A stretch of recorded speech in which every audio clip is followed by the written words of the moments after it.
चलिए बच्चों, हम लोग अब आगे बढ़ते हैं। तो हम लोग पिछले क्लास में लीनियर प्रोग्रामिंग हम लोग सीख चुके थे कि लीनियर प्रोग्रामिंग एक्चुअल में है क्या।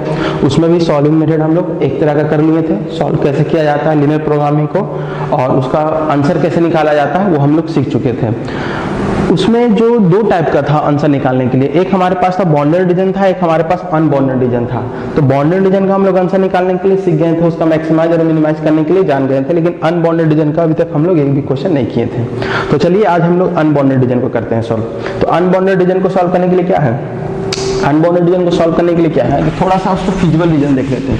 जो पिछले टाइप का हम लोग जो क्वेश्चन बना रहे थे, जो पिछले टाइप का जो क्वेश्चन बन रहा था उसमें कुछ ग्राफ इस तरह से बन जा रहा था, कुछ इस तरह से बन रहा था, कुछ इस तरह से बन रहा था, है ना। और सपोजेड ये हमारा आंसर आ रहा था, ये हमारा फिजिबल रीजन था, ये हमारा क्या था फिजिबल रीजन, जिससे हमारा की आंसर आ सकता है।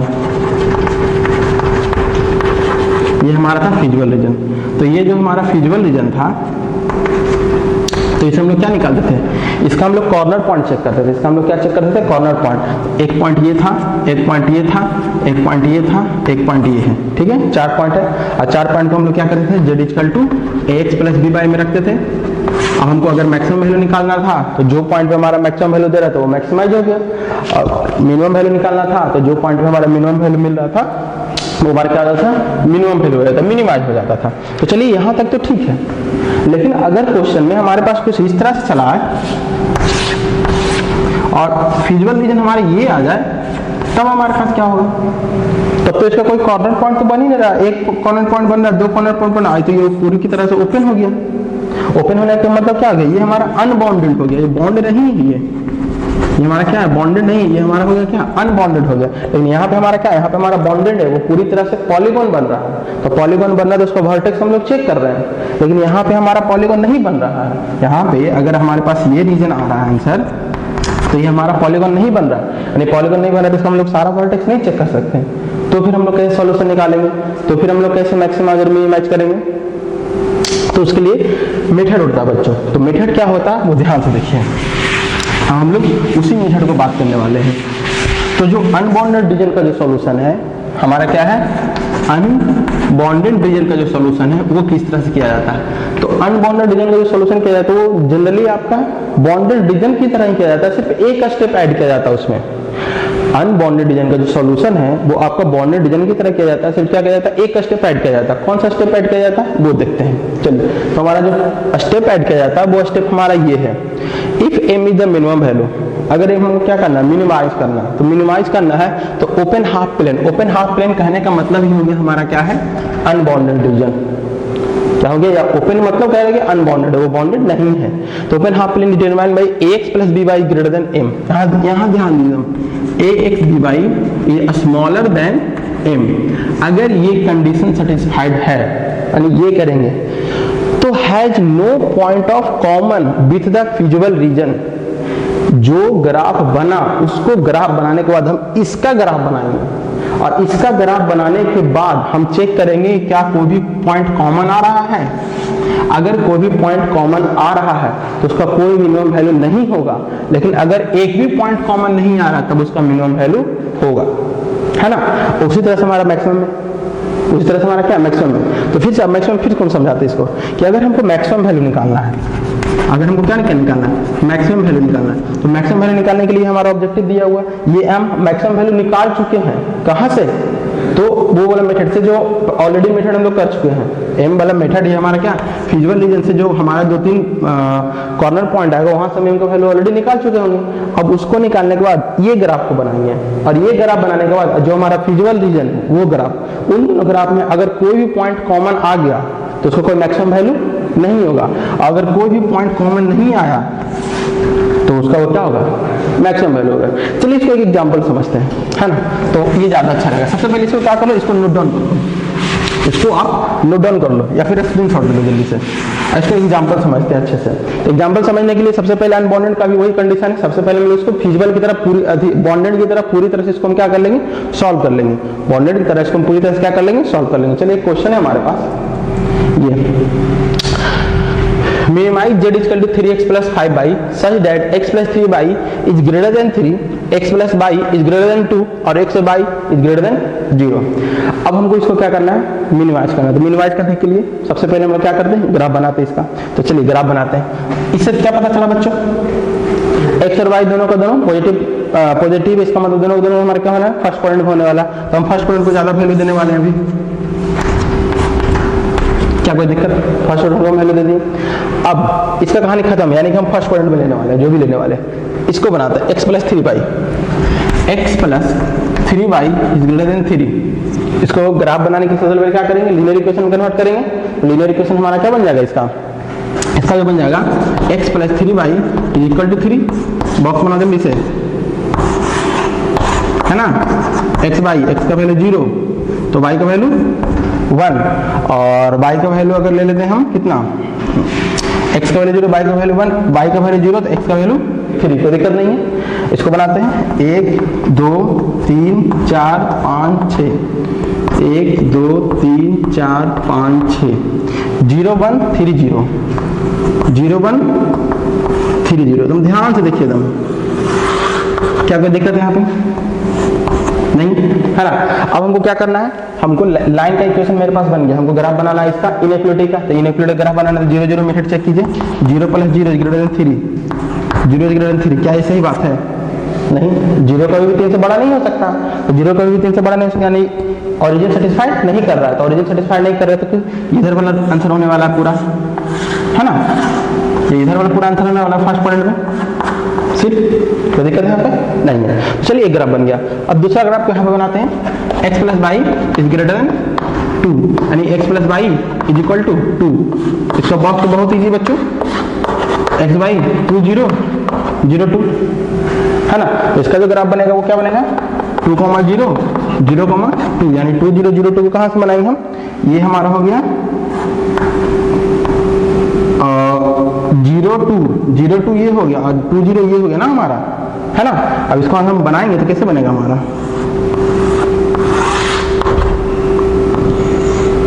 क्लियर है ये हमारे पास क्या है पॉइंट, ये पॉइंट हमारा 2 0, ये पॉइंट क्या है हमारा 0 2, ये हमारे पास पॉइंट कौन सा है 3 0। अब यहाँ पे हम ओरिजिन चेक करते हैं, क्या 0 0 सेटिस्फाइड कर रहा है, 0 0 सेटिस्फाइड कर रहा है, नहीं कर रहा है, कभी भी नहीं हो सकता। 0 कभी भी 2 से बड़ा नहीं हो सकता। तो जब नहीं हो सकता इसका मतलब ओरिजिन की तरफ आंसर नहीं है, ओरिजिन के अपोजिट साइड में। तो अपोजिट साइड से कौन सा बन रहा है, इसका जो ग्राफ बन रहा है उसका ये बन रहा है, ठीक है।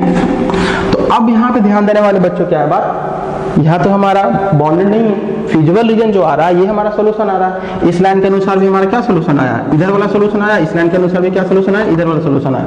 तो जो ये रीजन है वो हमारा बॉन्डेड नहीं है, यानी बॉन्डेड नहीं है तो हमको क्या करना पड़ेगा, इसमें एक स्टेप और करना पड़ेगा।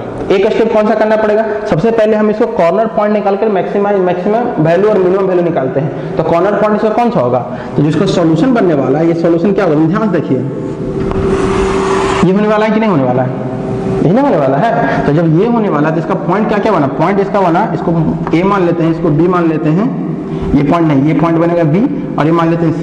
तो पॉइंट A जो हमारा बना 3 0 बना। तब ध्यान से देखिएगा, पॉइंट B यहाँ पे जो पॉइंट बना वो इसका हाफ और इसका हाफ, 3/2 1/2 बना। पॉइंट C 0 2 बना, कोई दिक्कत नहीं है यहाँ पे, ठीक है। तो हम थोड़ा सा इस लाइन को इरेज करते हैं, थोड़ा सा क्या करते हैं, इस लाइन को इरेज करते हैं। तो यहाँ तक हम पहुँच गए बच्चों, लाइन का ग्राफ बना करके हम इसके कॉर्नर पॉइंट तक पहुँच गए। तो कॉर्नर पॉइंट पे पहुँच गए तो मिनिमाइज करना है। तो मिनिमाइज करने के लिए हमारे पास आ गया, इसको अगर हम बॉक्स में बनाते हैं तो हमारे पास क्या आ जाएगा, मिनिमाइज है 3x प्लस 5y।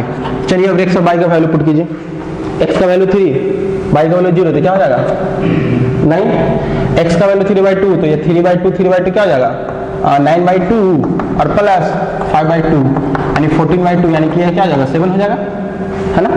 0 थ्रू तो 0 x का वैल्यू तो कट गया, यानी कि आपके पास 5 × 2 10 आ गया। अब बताओ बच्चों 9 7 10 में सबसे छोटा कौन है, मिनिमम कौन है 7, मिनिमाइज इसे करना है ना। इसको मान लेते हैं हम z, या फिर इसको मान लिए हम m, इसको मान लिया क्या m। अगर ये फिजिबल रीजन रहता तो ये हमारा आंसर हो जाता, अगर ये फिजिबल रीजन है तो हमारा क्या होता, आंसर हो जाता। ये हमारा फिजिबल रीजन, सॉरी कर रहे हैं बॉन्डेड रीजन, अगर ये हमारा बॉन्डेड रीजन रहता तो ये हमारा 7 आंसर हो गया था, हमको आगे करने की कोई जरूरत नहीं था। चूंकि ये हमारा अनबॉन्डेड रीजन है तो एक स्टेप हमको और करना पड़ेगा। एक स्टेप हम लोग सिर्फ चेक करेंगे, एक स्टेप हम लोग क्या करेंगे, चेक करेंगे कि क्या ये मिनिमम वैल्यू है या फिर नहीं है। तो चेक करने के लिए हम क्या करेंगे, क्या बताए थे बच्चों पिछले, देखो यहाँ पे क्या बताए हुए हैं, हम यहाँ पे बताए हुए हैं ax plus b by is less than m, m यही 7 वैल्यू है हमारा, m क्या हमारा 7, तो ax प्लस बी बाई, तो x plus b by condition पे क्या है 3x प्लस 5 बाई है, 3x प्लस क्या हमारा 5 बाई है, x प्लस बी बाई की जगह पे क्या 3x प्लस 5 यानी कि 3x प्लस 5 बाई, और ये m का वैल्यू कितना 7। इसका ग्राफ बनाने के बाद, इसका हम ग्राफ बनाएंगे और इसका ग्राफ बनाने के बाद यदि इसके ग्राफ और ये फिजिबल रीजन में कोई भी पॉइंट कॉमन नहीं रहा तो ये हमारा 7 आंसर हो जाएगा। तो चलिए अब इसका ग्राफ बनाते हैं। तो इसका ग्राफ बनाते हैं तो ध्यान से देखिए बच्चों, ये सिर्फ ग्रेटर देन है, पिछले वाले क्वेश्चन ये क्वेश्चन में देखो ग्रेटर देन और इक्वल टू दोनों है, इसलिए हमारा लाइन बना, और ये हमारा सिर्फ ग्रेटर देन है, तो ग्रेटर देन हमारा क्या बनेगा dot dot line. Dot dot line करने का मतलब वो पॉइंट इंक्लूड नहीं है। पॉइंट लीजिए इसका x बाई, एक तो आपका यही पॉइंट हो जाएगा 3/2 1/2, चेक कर लीजिए। और एक पॉइंट ले लेते हैं हम, कौन सा, एक पॉइंट ले लेते हैं हम 2/3 और एक ले लेते हैं 1, है ना। 2/3 को आप क्या लिख सकते हैं 0.6 लिख सकते हो। तो चलिए अब पॉइंट बनाते हैं। तो 3/2 1/2, तो एक पॉइंट तो यही हो गया हमारा, है ना। और अगला पॉइंट है x का वैल्यू 0.6, y का वैल्यू 1, x का वैल्यू 0.6 कुछ यहाँ पे होने वाला है, y का वैल्यू 1 कुछ यहाँ पे हो जाएगा, ये 1 से 0 यहाँ से पे हो जाएगा ना, कुछ यहाँ पे हो जाएगा y का वैल्यू 1। तो अगर जब इसको हम मिलाएंगे तो ये डॉट डॉट लाइन से मिलेगा बच्चों, यही डॉट डॉट लाइन से मिलेगा, ये डॉट डॉट लाइन से मिलेगा। ये आपका किसका ग्राफ बनने वाला है 3x plus 5 by greater then 7। अच्छा, इसका सॉल्यूशन किधर होने वाला है, पहले तो ये डॉट डॉट लाइन बन गया।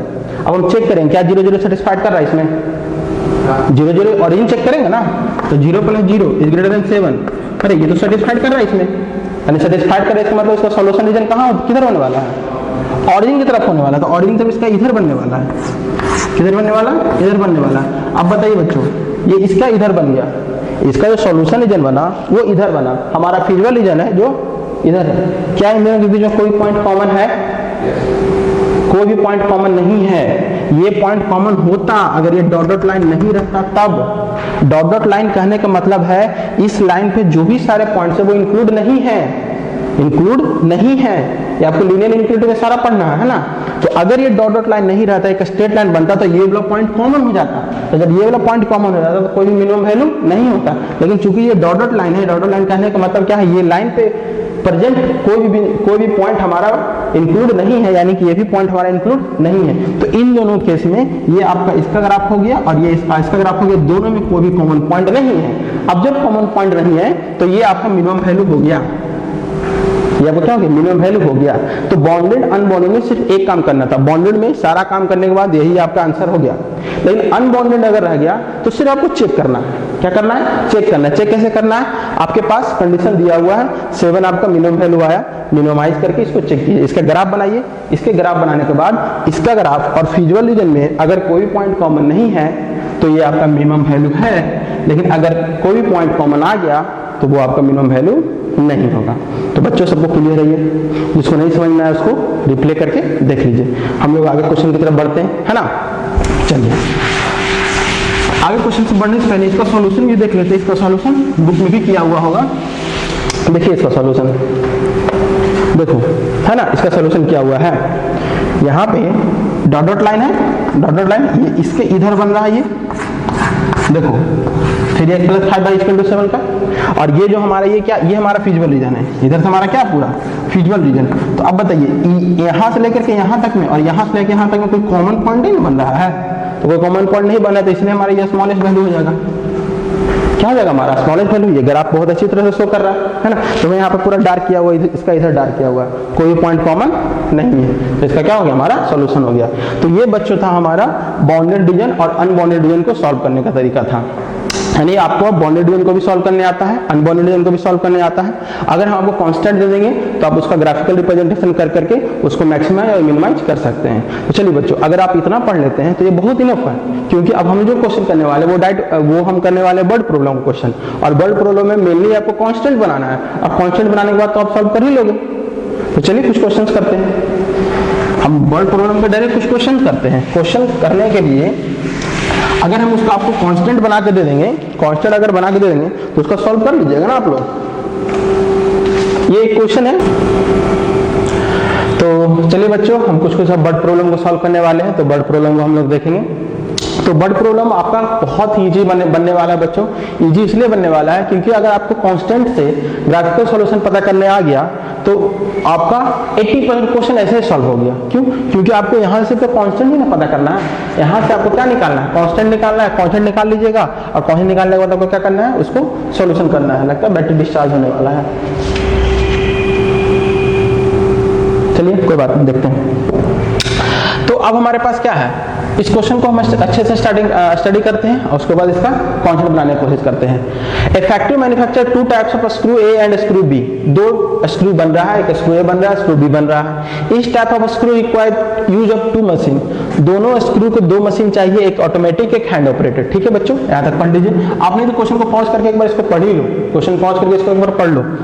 It take 4 minute to automatic and 6 minute to hand operated machine. Manufacture two package of screw A के लिए चाहिए 6 मिनट ऑटोमेटिक पे और 4 मिनट हैंडमेड पे। चलिए, और while it take 6 minute to automatic, screw b के लिए चाहिए क्या, 6 मिनट और 3 मिनट स्क्रू बी के लिए चाहिए। और कितना देर के लिए दोनों अवेलेबल है, ईच मशीन है अवेलेबल फॉर एटमोस्ट 4 आवर। दोनों मशीन 4 घंटे के लिए अवेलेबल है। दोनों मशीन कितने घंटे के लिए अवेलेबल है, 4 घंटे के लिए अवेलेबल है। तो अब हमको प्रॉफिट निकालना है, मैक्सिमाइज क्या करना है, प्रॉफिट करना है। स्क्रू ए पे 7 रुपए का प्रॉफिट है, स्क्रू बी पे 10 रुपए का प्रॉफिट है। Assuming that can he sell all the screw manufacture, जो हमारा स्क्रू को बन रहा है उसको सबको वो सेल कर रहा है, तो उसको मैक्सिमम प्रॉफिट निकालना है। यानी कि यहाँ पे हमको क्या करना है, प्रॉफिट को मैक्सिमाइज करना है। बेसिकली इसमें क्वेश्चन को क्या करना है, प्रॉफिट को क्या करना है, हमको मैक्सिमाइज करना है। यानी कि हमारे पास 2 स्क्रू है, एक स्क्रू ए है, एक स्क्रू क्या है, बी है। इसमें 2 तरह से बनता है, ये ऑटोमेटिक बनता है और प्लस हैंडमेड, दोनों तरफ से बनता है। ये मशीन भी उसी तरह से बनता है। दोनों के लिए 4 घंटा है ना। दोनों हमारा क्या है, 4 घंटा। ए से प्रॉफिट हमारे पास 7 रुपए हो रहा है, बी से प्रॉफिट हमारा क्या हो रहा है, 10 रुपए प्रॉफिट हो रहा है। तो मैक्सिमाइज द प्रॉफिट करना है हमको, क्या करना है, मैक्सिमाइज द प्रॉफिट। तो चलिए, तो अभी तो हमको पता नहीं है कि हम स्क्रू ए कितना ले रहे हैं, स्क्रू बी कितना ले रहे हैं। उसी चीज को सपोज कर लेते हैं। वही आपका क्या हो गया, डिसीजन वेरिएबल। वही आपका क्या हो गया, वो डिसीजन वेरिएबल। डिसीजन वेरिएबल हमारा क्या हो गया, एक्स और वाई। तो x यूनिट सपोज कर लेते हैं, x यूनिट या फिर x पीस, और यूनिट ही रहने तो ठीक है, लगता है unit. x unit of screw A और y unit of screw B। x unit screw A का यूज हो रहा है और y यूनिट स्क्रू B का यूज हो रहा है। अब थोड़ा सा ध्यान देने वाली बात है बच्चों, ये थोड़ा सा हम एक टेबल बनाते हैं। टेबल कुछ इस तरह से हमारा, ध्यान रखिएगा। ये लिख दिए हम ऑटोमेटिक मशीन, ये हम लिख दिए हैंडमेड मशीन।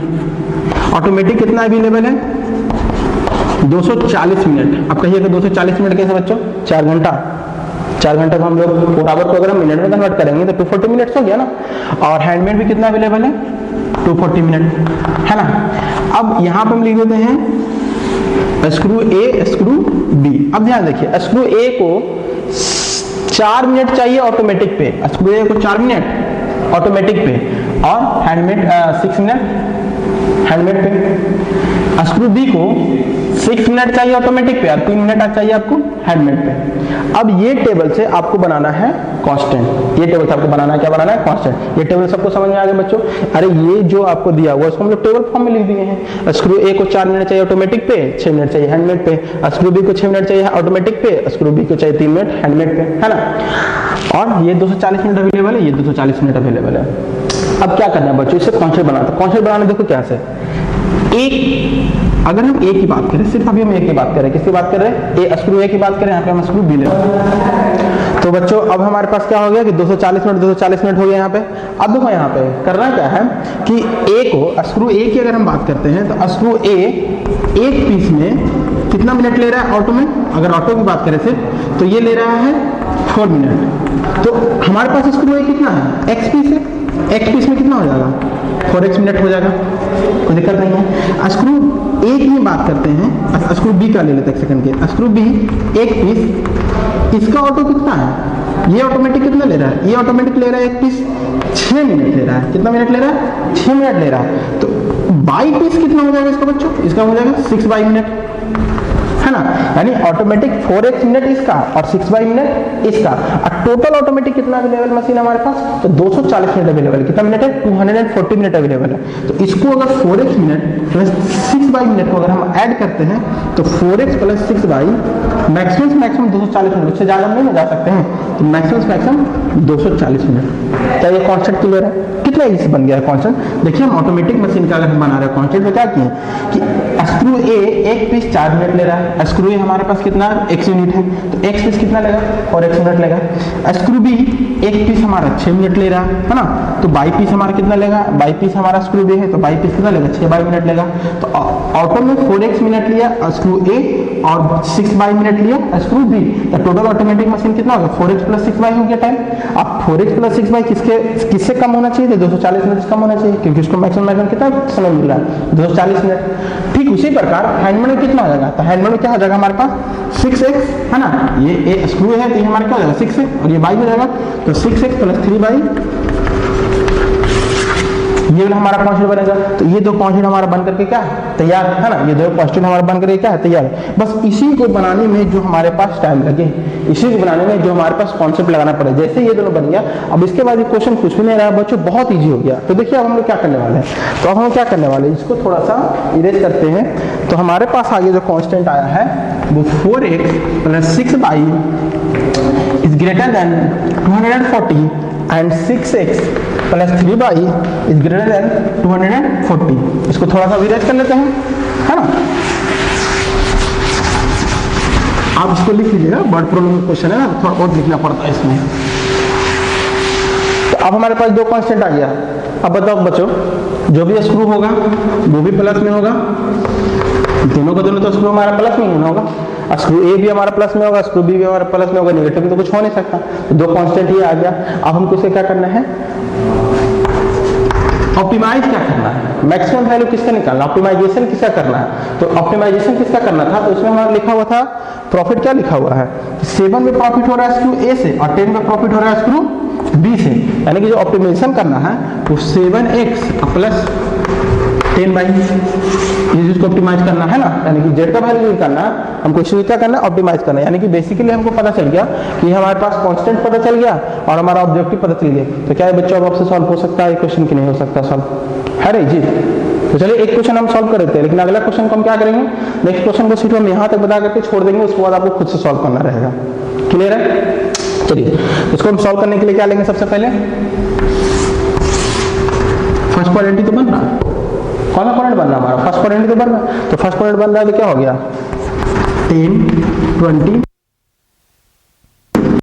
50 60, चलो यहाँ तक ले लिए, 10 20 30 40 50 60। चलिए ग्राफ बनाते हैं। तो पहला है हमारे पास 4x प्लस 6 बाई, ये हमारे पास 4x plus 6 by less than 240। तो क्या करेंगे, इसको इक्वेशन बनाएंगे पहले।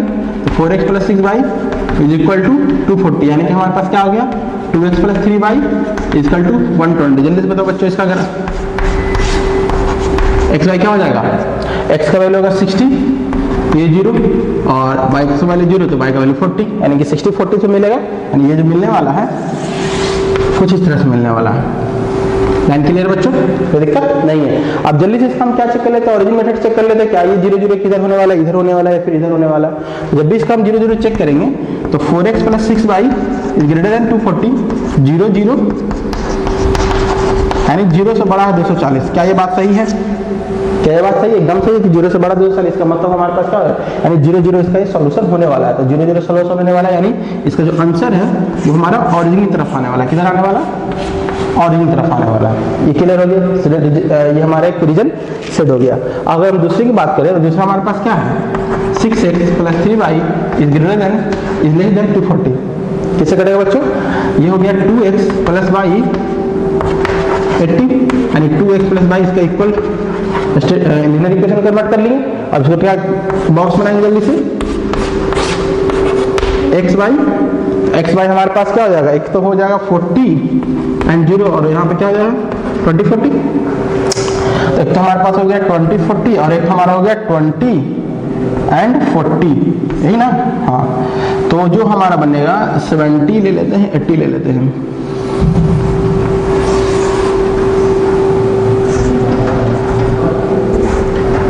हाँ, इसी तरह से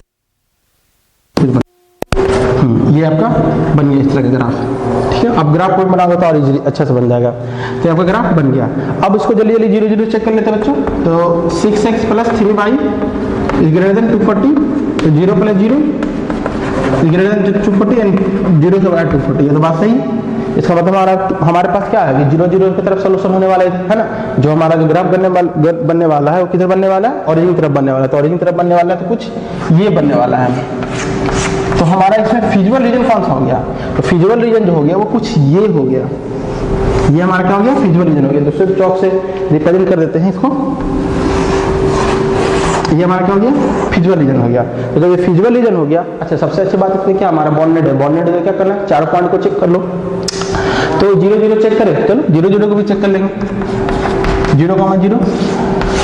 दूसरा क्या है, ये पॉइंट बी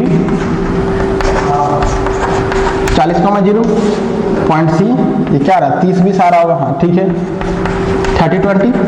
अब पॉइंट डी आ रहा है कितना हमारा 0 40, यानी कि हमारे पास चारों के चारों पॉइंट क्लियर है। अब जब चारों के चारों पॉइंट क्लियर है तो मैक्सिमाइज क्या करना है हमको, z = 7x + 10y, 7x + 10y। चलिए बच्चों वैल्यू पुट कीजिए, यहाँ पर तो 0 ही हो जाएगा ना, 0 + 0। अब इसका वैल्यू पुट करेंगे क्या आ जाएगा 280, और ये तो हमारा बाई खत्म हो गया। फिर इसका वैल्यू पुट करेंगे तो क्या आ जाएगा 10 + 200 यानी कि 410। और इसका वैल्यू क्या आ जाएगा हमारा 0 खत्म यानी 400। क्या आ जाएगा हमारा 400। बताइए बच्चों मैक्सिमम वैल्यू कौन सा 410, मैक्सिमम वैल्यू कौन सा 410, यानी कि मैक्सिमाइज हमारा क्या आ रहा है 410। यानी कि जो हम जो 30 पीस स्क्रू ए बनाएंगे और 20 पीस स्क्रू बी को बनाएंगे तब हमारे पास जो मैक्सिमम प्रॉफिट होने वाला है वो मैक्सिमम प्रॉफिट कितना होने वाला है 410। तो इसको आप हेंस करके लिख लीजिएगा सारा, ऐसा करके लिख सकते हैं ना कि hence company manufacture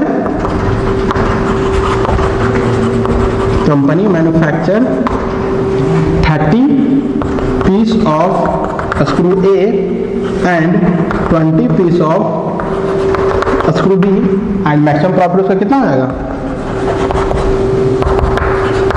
410। Maximum profit उसका कितना हो जाएगा 410। तो आई होप ये क्वेश्चन आपको क्लियर होगा, बहुत अच्छे से क्लियर होगा। तो क्वेश्चन बहुत हार्ड था बच्चों, क्वेश्चन तो बहुत इजी था। करना क्या था हमको, बेसिकली कांस्टेंट पता करना था। क्या पता करना था, कांस्टेंट। क्योंकि कांस्टेंट पता करने का सॉल्यूशन हमारे पास एकदम इजी है। पहला सॉल्यूशन क्या था, बॉन्डेड, या फिर दूसरा होगा अनबॉन्डेड। बॉन्डेड बनाना काफी इजी है, अनबॉन्डेड बनाने के लिए हम लोग क्या करेंगे, इसके बनाने के बाद सिर्फ चेक करना है। क्या करना है, चेक करना है। तो अगला क्वेश्चन हम आपको देते हैं, अगला क्वेश्चन हम देते हैं, उसके बाद हम थोड़ा सा रुकेंगे, वीडियो को पॉज कर देना या फिर हम थोड़ा सा रुक जाएंगे और उसको आप कांस्टेंट बनाने की कोशिश करो। उसको आप क्या बना लो, कांस्टेंट बनाने की कोशिश करो। उसके बाद फिर जो हम कांस्टेंट बनाएंगे उसके बाद आप मिलाना। अगर दोनों कांस्टेंट मिल गए तो मतलब आप सही जा रहे हो, और उसके बाद जब कांस्टेंट बन गया तो सॉल्यूशन तो हो ही जाएगा ना। कांस्टेंट बन गया तो सॉल्यूशन तो हो ही जाएगा। तो हम नेक्स्ट क्वेश्चन आपको देते हैं, इसको अगर पॉज करके इसको फिर से समझना है तो इसको फिर से समझ लो और हम नेक्स्ट क्वेश्चन देते हैं इसको। उसमें सिर्फ आपको क्या करना है, कांस्टेंट बना करके आपको दिखाना है। जैसे आपका बन जाएगा क्लियर हो जाएगा आपका।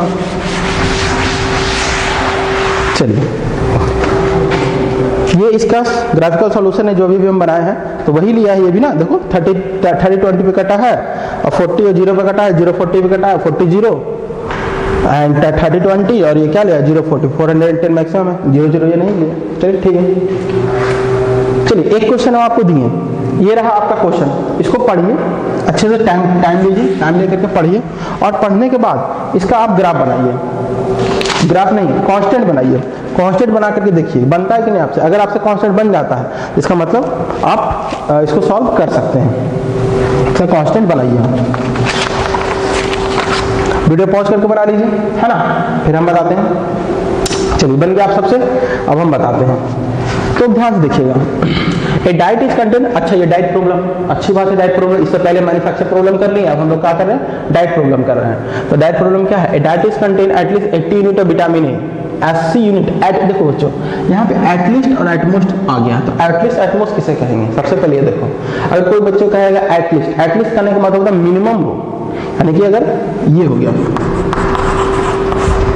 x is at least 80, x is at least 80, यानी x का वैल्यू मिनिमम 80 है, 80 से ज्यादा भी हो सकता है, 80 से क्या हो सकता है, ज्यादा, ये जो x का वैल्यू है वो 80 हो सकता है, 90 हो सकता है, 100 हो सकता है, 110 हो सकता है, कुछ भी हो सकता है, लेकिन 80 से ज्यादा, यानी यहाँ पे भी कह रहा है ना कि विटामिन ए 80 चाहिए, कम से कम 80, ज्यादा हम ज्यादा कितना ले सकते हैं, ज्यादा भी हमारे क्या ले सकते हैं, मैक्सिमम कितना भी ले सकते हैं, तो उसका बस ये समझ जाइए कि इसका ये ग्राफ बनेगा, अगर एटमोस्ट बोलता तो ये बनता हमारा, क्योंकि मैक्सिमम 80, उससे कम हमारा x, तो एटलीस्ट और एटमोस्ट का कॉन्सेप्ट एकदम क्लियर है, ये हम लोग बोलेंगे एटमोस्ट, मैक्सिमम 80 इसको बोलेंगे और इसको बोलेंगे एटलीस्ट, तो ये क्लियर है बच्चों, यानी कि विटामिन ए चाहिए एटलीस्ट 80 चाहिए विटामिन ए, और मिनरल चाहिए उसको 100, टू फूड F1 और F2 अवेलेबल, अच्छा दो टाइप का फूड अवेलेबल है, F1 और F2 दो टाइप का फूड अवेलेबल है, फूड F1 कॉस्ट 4 रुपये पर यूनिट फूड, F1 का कॉस्ट है कितना 4 पर यूनिट फूड, F2 का कॉस्ट है 6 per unit food, 1 unit of food F1 contain 3 unit of vitamin ए, अच्छा F1 में आपका 3 यूनिट विटामिन ए हुआ और 4 यूनिट ऑफ मिनरल हो गया, ठीक है, और 1 unit of F2 contain 6 unit of vitamin A and 3 unit of mineral, formulate this in linear programming problem and find the minimum cost of the diet. चलिए यहाँ पे हमको मिनिमाइज करना है, यहाँ पे हमको क्या करना है, मिनिमाइज करना है, तो मिनिमाइज करने के लिए क्या क्या करना पड़ेगा, तो कोशिश करेंगे बच्चों सबसे पहले इसका हम डिसीजन वेरिएबल पता कर लें, तो डिसीजन वेरिएबल चलो हम एक यूनिट ले लेते हैं कहाँ से, F1 से, और बाई यूनिट ले लेते हैं कहाँ से हम, F2 से, x यूनिट फूड ले लिया कहाँ से, F1 से ले लिए, y यूनिट फूड ले लिया हम कहाँ से, F2 से ले लिए। अब हम इसको बॉक्स बनाएंगे, अगर हम लोग से बॉक्स बन जाएगा बच्चों तो बहुत इजी हो जाएगा, बॉक्स बनाने के बाद ये हमारा काफी इजी होता है, बॉक्स बनाने के बाद क्या हो जाता है हमारा काफी इजी हो जाता है। तो चलिए यहाँ पर हम लिखते हैं F1 F2 विटामिन ए, और यहाँ पर आपका क्या है मिनरल।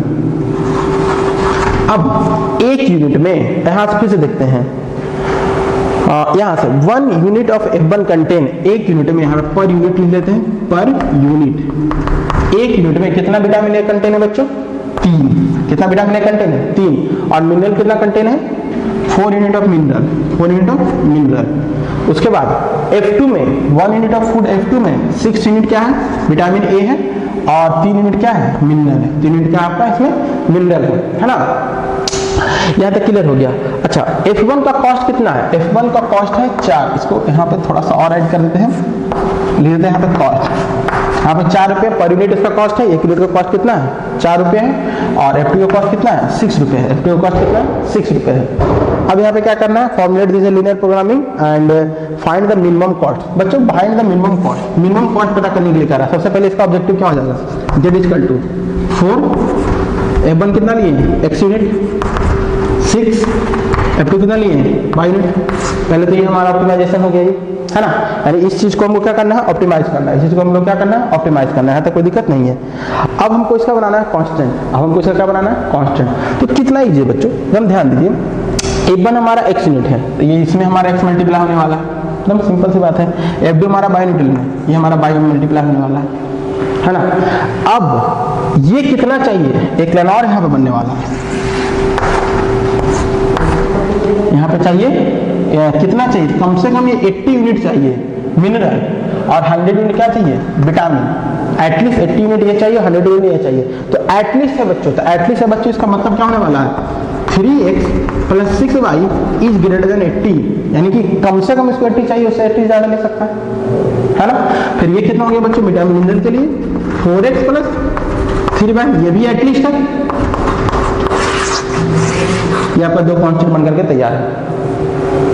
कितना इजी बच्चों, बहुत ज्यादा हार्ड है नहीं ना, बहुत इजी बन गया।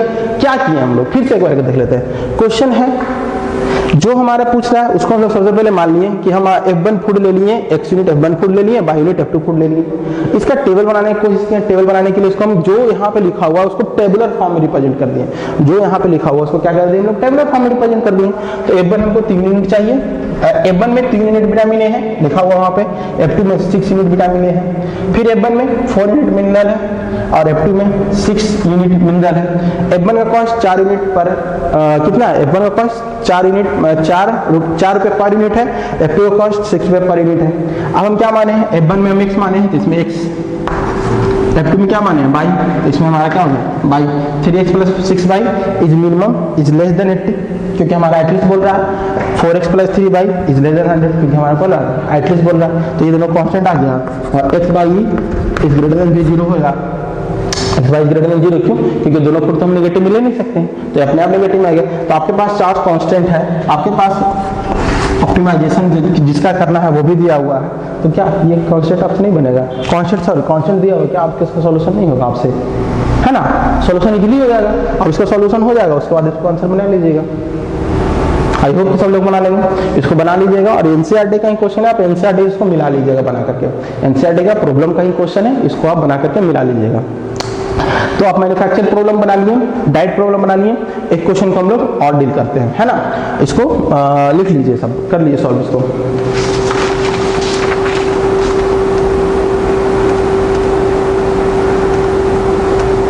चलिए इस क्वेश्चन को सॉल्व करते हैं हम लोग, है ना। ये भी यही क्वेश्चन है आपका।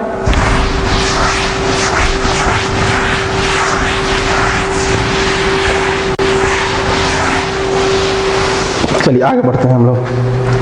तो हमारे पास एक क्वेश्चन है, पहले क्वेश्चन क्या करना है हर बार बच्चों, क्वेश्चन को पहले पूरे अच्छे तरीके से पढ़ना है, उसका कांस्टेंट बना लेना है। कांस्टेंट बन जाएगा तो हमारा सॉल्यूशन बहुत इजी है, उसके बाद सॉल्यूशन आप कर सकते हैं। एन एरोप्लेन कैरी है मैक्सिमम ऑफ 200 पैसेंजर, एक एरोप्लेन में 200 पैसेंजर आ सकते हैं, ठीक है। ए प्रॉफिट ऑफ 1000 रुपए is made on each executive classes. अच्छा, एग्जीक्यूटिव क्लासेस का प्रॉफिट है 1000 रुपया और प्रॉफिट ऑफ 600 क्या इकोनॉमिक क्लासेस है, ठीक है। इसको फर्स्ट क्लास मान लो, और क्या ज़्यादा देखिए तो क्या लिखते हैं फर्स्ट क्लास का प्रॉफिट 1000 रुपया, इकोनॉमिक क्लास का प्रॉफिट है 600। The airline reserve 20 seat of first class, 20 seat first class के लिए रिजर्व किया जाता है। And however, at least 4 times as many passengers prefer to travel by economy class than by executive class। यानी कि इस चीज को ही समझना है आपको ज्यादा, इस चीज को फिर समझिए, इस लाइन को फिर समझिए, हम लोग समझते हैं। However, यानी at least 4 times of the passenger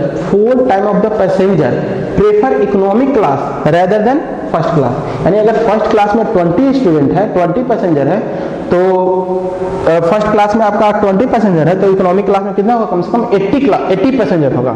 first class में 20 पैसेंजर, तो इकोनॉमिक क्लास में 80 पैसेंजर होगा। तो determine how ticket should be set. चलो ठीक है, तो फर्स्ट क्लास में क्या मान लिया बच्चों, एक्स आपका क्या हो गया,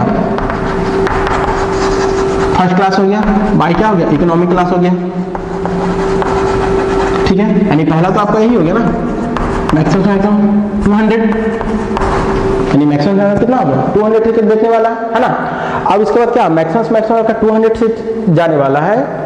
उसके बाद पहला क्या कर रहा है, 20 seat reserve for first class, maximum 20 seat reserve होगा फर्स्ट क्लास के लिए, मैक्सिमम 20 सीट रिजर्व होगा फर्स्ट क्लास के लिए। तो मैक्सिमम 20 सीट रिजर्व होगा फर्स्ट क्लास के लिए, इसका मतलब कहने का मतलब क्या है, एक्स इज ग्रेटर देन 20, है ना। एटलीस्ट बोला, एटलीस्ट हम अभी भी बता चुके हैं कि एटलीस्ट करने का मतलब क्या है, ये हमारे इधर ग्रेटर देन लगेगा, जस्ट बताया ना। तो at least 20 passenger is reserve for first class. एक कंस्टेंट हमारा ये बन गया, तो एक कंस्टेंट यहाँ से बना, एक कंस्टेंट यहाँ से बना।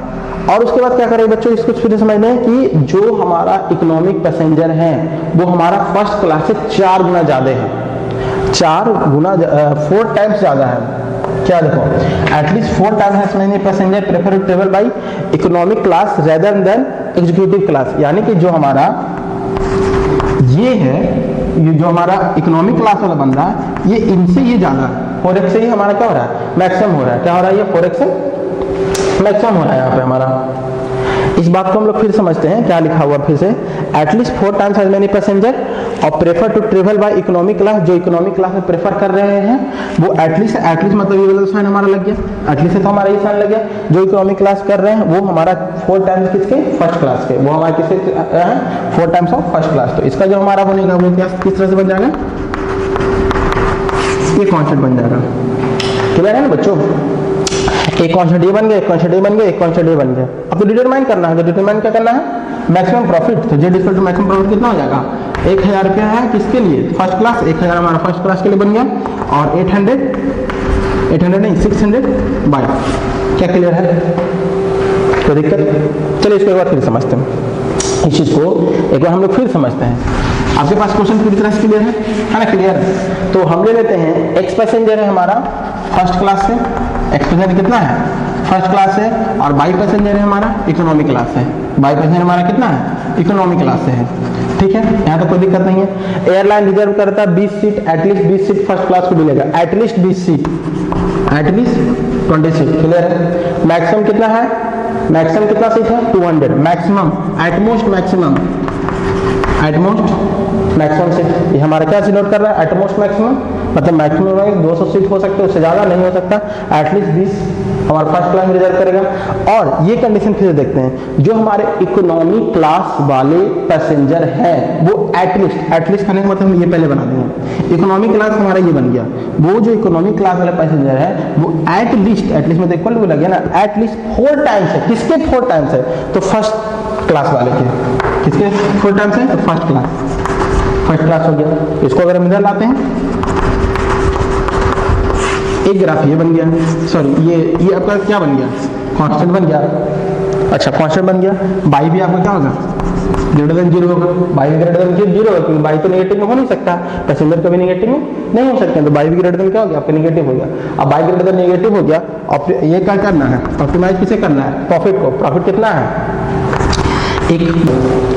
चलिए बच्चों, तो हम लोग अपने नेक्स्ट क्वेश्चन की तरफ बढ़ते हैं। तो हमारा एक क्वेश्चन इस प्रकार है, merchant plan to sell 2 types of personal computer, a desktop model and a portable model यानी लैपटॉप है ना, एक डेस्कटॉप को सेल कर रहा है और एक क्या कर रहा है, लैपटॉप को सेल कर रहा है। That will cost 25,000 and 40,000। Desktop model का कॉस्ट है 25,000 रुपीज एंड लैपटॉप मॉडल का यानी पोर्टेबल मॉडल का कॉस्ट है 40,000 rupees. He estimate that the total monthly demand of the computer will not exceed 250 unit. 250 computer से अधिक डिमांड है ही नहीं मार्केट में, यानी कि मैक्सिमम उसका डिमांड कितना है, 250 कंप्यूटर है। Determine the number of unit of each type of the computer which the merchant should stock to give maximum profit। अच्छा मैक्सिमम प्रॉफिट उसको चाहिए, और उसके पास कितना इन्वेस्ट करने के लिए, 70 लाख रुपए इन्वेस्ट करने के लिए है। तो बहुत इजी क्वेश्चन हो गया ना। और कितना प्रॉफिट हो रहा है उस पर, 4,500 उसको डेस्कटॉप मॉडल पे हो रहा है, और पोर्टेबल मॉडल में कितना हो रहा है, 5,000 का प्रॉफिट हो रहा है। तो चलिए यहाँ पे बहुत इजी क्वेश्चन दिया। सबसे पहले कितना डेस्कटॉप मॉडल लेना है, कितना हमको लैपटॉप मॉडल लेना है, तो दोनों का मिक्स मान दोनों का डिसीजन वेरिएबल ले लेते हैं, एक्स और वाई। एक्स ले लेते हैं डेस्कटॉप के लिए, है ना, एक्स हमारा डेस्कटॉप के लिए हो गया, और वाई हमारा क्या हो गया, पोर्टेबल हो गया। अब क्या क्या क्वेश्चन है, सबसे पहले तो हम ये देखते हैं कि दोनों कंप्यूटर 250 यूनिट से ज्यादा नहीं सेल हो रहा है, यानी कि मैक्सिमम एटमोस्ट कितना है 250 यूनिट, यानी एक आपका कांस्टेंट बन गया। मैक्सिमम कितना यूनिट, एटमोस्ट कितना यूनिट, 250 यूनिट। एटमोस्ट ये हो गया, यानी ग्रेटर देन इधर होगा, एटलीस्ट होता है तो ग्रेटर देन इधर होता। चलिए ठीक है। उसके बाद क्या है, इन्वेस्ट कितना कर रहा है वो, 70 लाख इन्वेस्ट कितना कर रहा है, 70 लाख। तो एक डेस्कटॉप का प्राइस कितना है, 25,000 एक डेस्कटॉप का, तो एक डेस्कटॉप का इतना प्राइस हो गया, प्लस एक पोर्टेबल का प्राइस कितना है 40,000, तो टोटल पोर्टेबल का प्राइस कितना हो गया, इतना हो गया। टोटल प्राइस कितना हो गया, इतना हो गया। और ये मैक्सिमम से मैक्सिमम कितना हो सकता है, 70 लाख। ये हो गया 70 लाख। मैक्सिमम तो नहीं हो सकता ना, यानी कि एक हमारा कांस्टेंट ये बना, एक कांस्टेंट ये बना कि x plus y less than 250, 250 computer ज्यादा नहीं होना चाहिए, और 70,000 से भी ज्यादा नहीं होना चाहिए, 2 बन गया। अब हमारे पास क्या है, यहाँ पे इसको क्या करना है, मैक्सिमम प्रॉफिट निकालना। मैक्सिमम प्रॉफिट कितना, डेस्कटॉप से इतना प्रॉफिट हो रहा है, और पोर्टेबल मोड से कितना हो रहा है, इतना प्रॉफिट हो रहा है। तो क्या बच्चों नहीं लग रहा है कि क्वेश्चन बहुत इजी है, आसानी से इसको बना सकते हैं। पहला कांस्टेंट तो क्लियर ही है, तो बहुत इजी हो गया। और एक्स और वाई क्या हो गया, ग्रेटर देन 0 हो गया। इसमें हम क्या करते हैं, कट करते हैं, 1000 से डिवाइड करते हैं, तो 1000 से डिवाइड करें तो क्या हो जाएगा, 25x 40y is greater than equal to 7000। Graph बनेगा, इसका ग्राफ बनेगा, इसका ग्राफ बनेगा, इसका ग्राफ, इसका ग्राफ, इसका ग्राफ बनाइए। इसका ग्राफ बनाने के बाद आप क्या कीजिए, इसको ऑप्टिमाइज कर दीजिए, क्वेश्चन बन जाएगा, सॉल्व हो जाएगा। आगे बढ़ाने की जरूरत नहीं है, बन जाएगा। इसको जाके आप घर में बनाइए या फिर at the on the time solution कीजिए, अभी का भी सॉल्यूशन कीजिए और उसके बाद ये एनसीईआरटी का ही इसका आंसर एनसीईआरटी से मिला लीजिए। मेरा काम क्या है, सिर्फ आपको कांस्टेंट समझा देना। कांस्टेंट की बात तो आप लोग खुद से भी कर सकते हैं, है कि नहीं। तो आगे बढ़ते हैं। तो ये क्लियर बच्चों आप सभी को, है ना। इसी के साथ आगे बढ़ते क्वेश्चन। इसको आप कांस्टेंट अगर नोट करना तो कांस्टेंट आप नोट डाउन कर लीजिए, उसको बना लीजिएगा। चलिए वीडियो पॉज करके नोट डाउन कर लीजिए। तो क्वेश्चन बहुत इजी है बच्चों, जो भी क्वेश्चंस है हमारे पास वो बहुत इजी क्वेश्चंस है ना। चलिए एक अच्छा क्वेश्चन करते हैं, बहुत देर से अच्छा क्वेश्चन नहीं किया, बहुत इजी क्वेश्चन आ रहा है ना। चलिए एक अच्छा क्वेश्चन करते हैं। एक क्वेश्चन ये रहा आपका, एक क्वेश्चन आपके पास ये रहा। क्वेश्चन पढ़िए, क्वेश्चन बहुत अच्छा क्वेश्चन है। 2 go down, A and B, 2 go down है, A and B 2 go down है, have grain capacity of 100 quintal, यानी 100 क्विंटल उसके पास ग्रेन रहता है। ग्रेन 100 क्विंटल 50 क्विंटल, यानी A के पास है 100 क्विंटल और B के पास है 50 quintal respectively.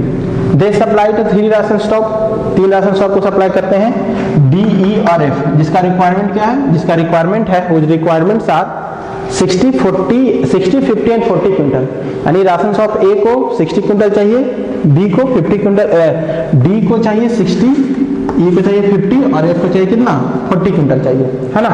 Respectively the cost of transport at the quintal from the godown are the given below. ये आपका कॉस्ट दिया हुआ है, कॉस्ट आपको सबको क्लियर दिख रहा है ना। कॉस्ट आपका क्या हुआ, दिया हुआ है 6 है ना, कॉस्ट दिया हुआ है। How should the supply transport in order to the transport cost is minimum and what is the minimum cost, यानी कि हमको यहाँ पे कॉस्ट को मिनिमाइज करना है। कॉस्ट यहाँ पे हमको क्या करना है, मिनिमाइज करना है। ये क्वेश्चन बहुत अच्छा है बच्चों, एकदम ध्यान से देखिएगा।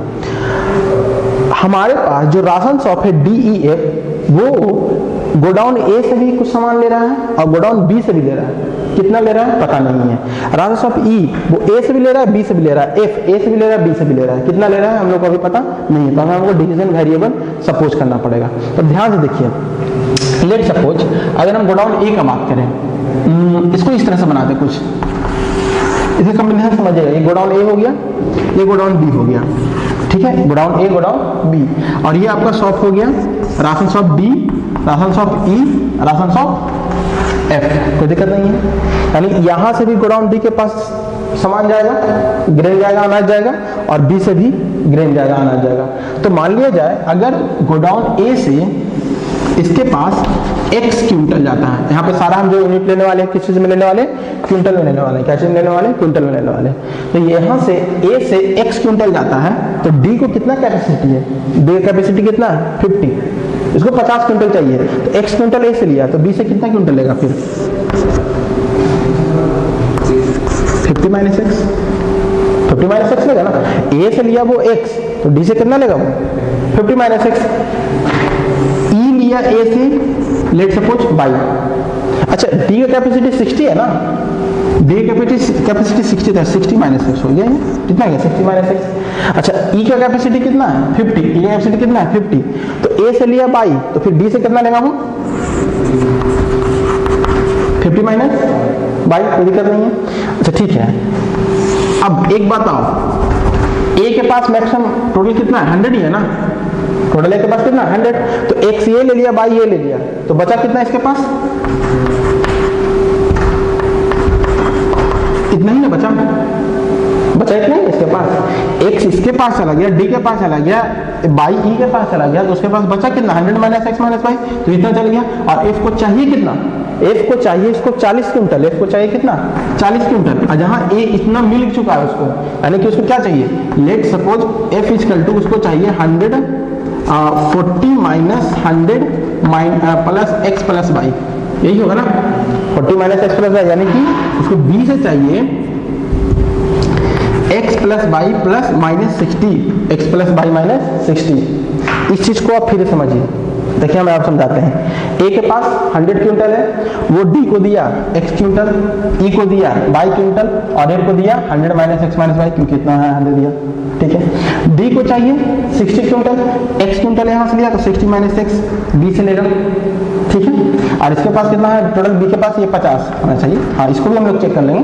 तो बी से लिया कितना 60 माइनस है, ई ए से लिया 22 क्विंटल, तो बी से कितना लेगा 50 माइनस 22, यानी इसके पास 50 कंप्लीट, इसके पास 60 क्विंटल कंप्लीट, इसके पास 50 क्विंटल कंप्लीट।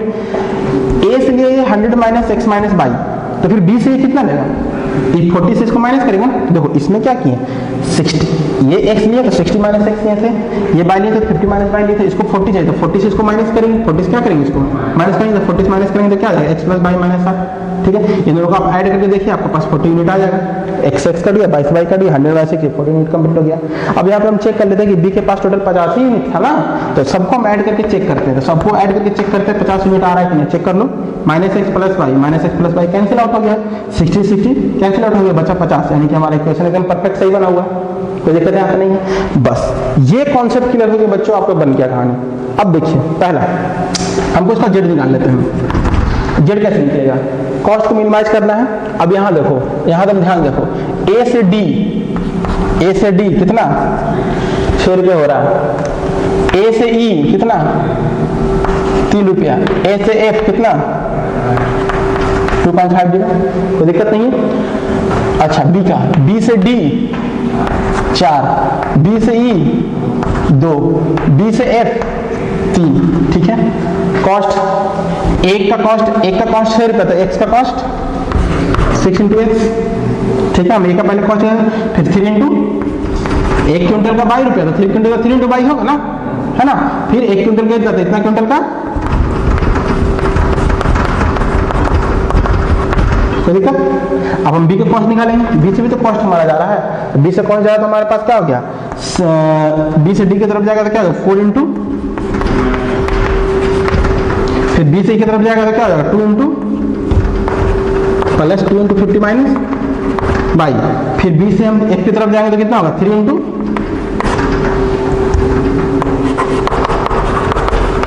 इसको सॉल्व करेंगे, है ना। तो ये पूरे को सॉल्व करेंगे तो हमारे पास कितना आ जाएगा, पूरे का जब हम सॉल्व करेंगे तो हमारे पास आ जाएगा कुछ, इसको हम डायरेक्ट बताते हैं।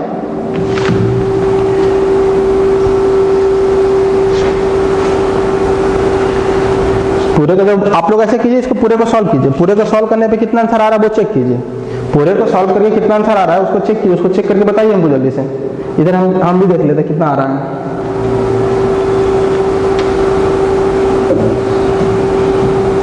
ये लगभग आ रहा है आपका 2.5x plus 1.5 by plus 410 plus 410। चलिए, तो ये आपका हो गया मिनिमाइज करना है, इसको क्या करना है आपको मिनिमाइज करना है। तो यहाँ तक समझने में तो कोई दिक्कत नहीं हो रहा बच्चों, है ना। यहाँ पे मेरा कैलकुलेशन किया हुआ था, हम इसको हम डायरेक्ट कैलकुलेशन करके यहाँ पे लिख दिए, यहाँ पे आप खुद से कैलकुलेशन कर सकते हैं, बहुत ईजी कैलकुलेशन है। तो मिनिमाइजेशन क्या करना है, ये आपका ऑब्जेक्टिव पता चल गया, आपको कांस्टेंट पता करना है, क्या पता करना है कांस्टेंट। तो कांस्टेंट पता करना है बहुत ईजी, आप इसी से कांस्टेंट पता कर लीजिएगा। सबसे पहले x आपका क्या होगा, x और y ग्रेटर देन 0, एक कांस्टेंट पता चल गया, ये भी तो आपका बड़ा रहेगा ना। अब ध्यान से तुम देखते जाइएगा क्या क्या कांस्टेंट आ रहा है, ये जो यहाँ से यहाँ जा रहा है ये भी तो 0 से बड़ा ही होगा, यानी कि 60 minus x is greater then 0, यानी कि 60 ग्रेटर देन x। देखिए भी, अच्छा इसको कांस्टेंट को हम यहाँ पे बनाते हैं, फिलहाल इसको कांस्टेंट को कुछ यहाँ पे बनाते हैं, ब्लैंक्स नहीं, हाँ ठीक है ब्लैंक्स आ गया। कांस्टेंट को हम कुछ इस तरह से इधर हम बना लेते हैं, ध्यान रखिएगा अभी। सबसे पहले x greater than 0, y greater than 0, फिर ये लेते हैं 60 माइनस एक्स ग्रेटर देन 0, यानी x, ये हमारा हो जाएगा कंडीशन, है ना, कोई दिक्कत नहीं है हमारे पास। उसके बाद x हमारा मैक्सिमम 60, यानी x जो हमारा हो रहा है एट वो 60 हो रहा है, इसका कंडीशन हो गया। y, ये तो हमारा y तो हमारा 0 से बड़ा हो गया, ये भी हमारा बड़ा होगा, 50 minus y is greater then 0, यानी y, तुम देखो कांस्टेंट बनते जा रहा हमारा, ठीक है। उसके बाद इसका लेते हैं 100 माइनस एक्स माइनस वाई, 0 से क्या रहेगा, ये बड़ा ही ना रहेगा, यानी हमारे पास क्या आ गया 100 बना, यानी x plus y is less than 100, ठीक है। अब एक हमारा यहां से बन गया,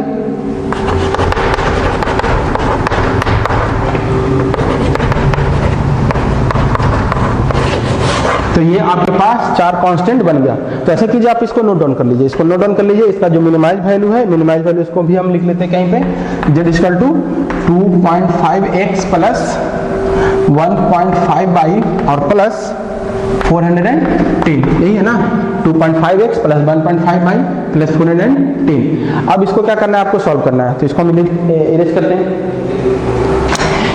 चलिए ठीक है, इसको थोड़ा सा नीचे लिख देते हैं। हमारा जो है 2.5x प्लस 1.5y प्लस 410। चलिए ठीक है, इसको अभी इरेज करते हैं। अब हम ग्राफ बनाते हैं अपना। तो सबसे पहले हम इन दोनों का ग्राफ बनाते हैं, इसका और इसका, ठीक है ना। तो इसका और इसका जब हम ग्राफ बनाएंगे, 10, 20, 30, 40, 50, 60, 70, 80, 10, 20, 30, 40, 50, 60।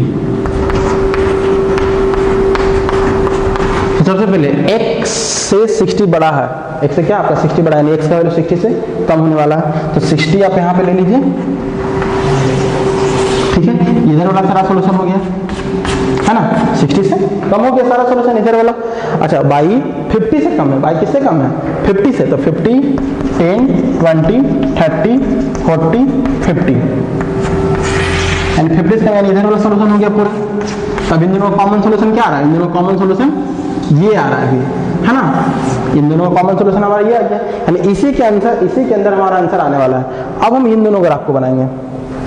इन दोनों ग्राफ को बनाना बहुत ईजी है। अरे ऐसे डायरेक्ट बनाओ ना, 50 50 100, 50 50 100 कहाँ हो जाएगा, ये 50 यहाँ पे है, 50 यहाँ पे, एक पॉइंट ये हो गया आपके पास, है ना, 50 50 हो गया। एक 60 40 ले लो, तो ये आपका 60 हो गया यहाँ पे, या 40 हो गया यहाँ पे। एक लाइन इस तरह से कुछ चला जाएगा। अच्छा, 0 0 सेटिस्फाइड कर रहा है इसमें, 0 प्लस 0 ग्रेटर देन 100, यानी 0 0 सेटिस्फाइड कर रहा है ना, यानी कि इधर आंसर होने वाला है। ये इसको छोड़ो, इधर आंसर होने वाला है। एक लाइन तो बन गया हमारा। अच्छा, इसका भी डायरेक्ट बनाओ, इसका डायरेक्ट बनाओ, क्या होगा 30 30, पहला पॉइंट क्या हो जाएगा 30 30 हो जाएगा। तो 30 30 हमारा एक ये बन गया 30 30। उसके बाद और हम क्या ले सकते हैं, 20 20 एंड 40 ले लो, 20 एंड 40 कुछ इस तरह से, है ना। तो ये जो हमारा लाइन बनने वाला है 60 पे कटेगा, और यहाँ से हमारा क्या करेगा 60 कटेगा, हाँ कुछ इस तरह से लाइन बनने वाला है, कुछ इस तरह से लाइन बन गया। अब जो इसमें हमारा फिजिबल रीजन है, वो फिजिबल रीजन क्या आ रहा है, ये आ रहा है फिजिबल रीजन, आ रहा है कि नहीं आ रहा फिजिबल रीजन। फिजिबल रीजन पता चल गया, इसका पॉइंट पता चल गया। पॉइंट क्या होगा बच्चों, ये क्या हो गया 60 0, ये पॉइंट क्या हो गया, ये पॉइंट हो गया आपका 40 और 40, सॉरी 60 40 ना, ये पॉइंट हो गया आपका 60 40, ये पॉइंट हो गया आपका 50 50, और ये पॉइंट हो गया आपका कौन सा 10 और 50। क्या पॉइंट्स क्लियर है सब। अब जब आपके पास पॉइंट सारा क्लियर है, तो पॉइंट क्लियर है, इसके बाद क्या कीजिएगा, मैक्सिमाइज कर दीजिएगा तुरंत। पॉइंट क्लियर है, इसको आप मैक्सिमाइज कर सकते हैं। चलिए करते हैं हम लोग मैक्सिमाइज। मैक्सिमाइज में क्या है, ये ग्राफ क्लियर है, आप सारा पॉइंट को वैल्यू रख करके चेक कर लीजिए, सारा पॉइंट का वैल्यू रख करके क्या कर लीजिए, चेक कर लीजिए, उसमें वैल्यू रखिए। चलिए रखते हैं, पहले इसको इरेज करना पड़ेगा शायद हमको, पॉइंट लिख करके इरेज कर देते हैं। पॉइंट हमारे पास क्या आया,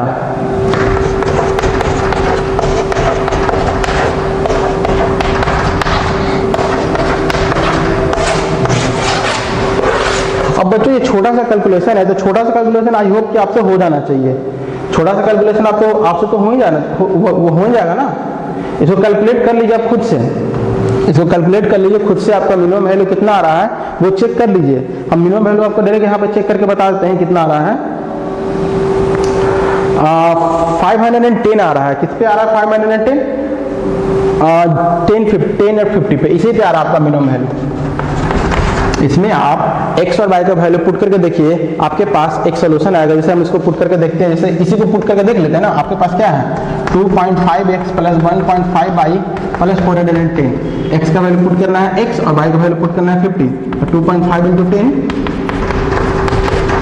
प्लस 50 प्लस, तो ये आपका हो गया 25 75 410, इसको ऐड करेंगे कितना 510। तो यही आपका मिनिमम वैल्यू आ रहा है बच्चों। बाकी सब में अगर वैल्यू रख रहे हैं तो और बढ़ जा रहा है। बाकी समय अगर हम वैल्यू रख रहे हैं तो क्या आ रहा है, सब हमारा क्या हो रहा है, बढ़ जा रहा है। ये लगभग आपका आ रहा है 560 और ये आपका आ रहा है कितना 620 एंड 610, इसका वैल्यू इतना आ रहा है कैलकुलेट करने पे। तो सबसे इजी क्वेश्चन आपका क्या हो गया, 510 ही हो गया ना। तो क्वेश्चन है इजी, आप इसको आसानी से सॉल्व कर सकते हैं, है ना। इसको आसानी से सॉल्व कीजिए और सारा का सारा क्वेश्चन इसको जाकर बनाइए, बना करके जो भी फिर डाउट होता है उसको फिर से हमसे पूछिए, हम उसको या तो उसको व्हाट्सएप पे ही सॉल्व कर देंगे या तो फिर उसको हम कल क्लास में सॉल्व कर देंगे, है ना। क्वेश्चन लीनियर कांस्टेंट का जो भी लीनियर प्रोग्रामिंग क्वेश्चन को सॉल्व करना है, आप उसको सबसे पहले कांस्टेंट पता कर लीजिए। कांस्टेंट पता करने के बाद ग्राफ बनाना और उसको मैक्सिमाइज मिनिमाइज करना बहुत हार्ड नहीं रहा है, वो इजी ही हो जाएगा। तो सबसे पहले आप कांस्टेंट अगर पता करके बना लेते हैं तो आपके लिए इजी हो जाएगा। तो एनसीईआरटी का बहुत सारा क्वेश्चन को हम सॉल्व कर चुके हैं, आप उसको जाइए और बहुत सारा और जो भी क्वेश्चन बचा हुआ है सारा उसको डील कर लीजिए। डील करने के बाद होमवर्क व्हाट्सएप पे आप सेंड कर दीजिए।